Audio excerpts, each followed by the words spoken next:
नमस्कार मंडळी. आज दिवस उजाडला होता विसर्जनाचा. 1.5 दिवसांचा हा पाहुणा आज आपल्याला निरोप देणार होता.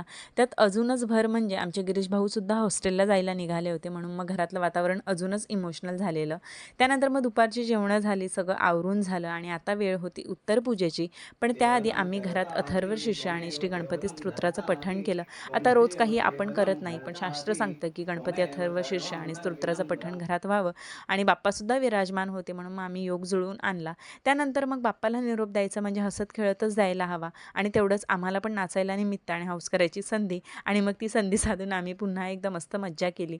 त्यानंतर उत्तरपूजा झाली आणि बाप्पांना मखरातून खाली घेतलं आणि निरोपाची वेळ खूप जवळ येत होती आणि आता ही ओवाळणी बाप्पांची घरातली शेवटची ओवाळणी होती. मनात एक वेगळीच घालमेल सुरू होती. कापूर उजळवून घेतले आणि देवाची ठेचसुद्धा भरून घेतली. आता तुमच्याकडे अशी ठेच भरतात का मला नक्की सांगा. आम्ही विसर्जनाच्या आधी बाप्पांना घरातून काढताना अशी ठेच नेहमी भरतो आणि बाप्पांना निरोप देताना एक वेगळीच खरंच भावना होती. त्यानंतर मग बाप्पा घरातून बाहेर पडले विसर्जन घाटावर जाण्यासाठी आणि प्रत्येकजण एक विरहाची भावना मनात ठेवून बाप्पांकडे बघत होता आणि बाप्पांकडे प्रार्थना करत होता.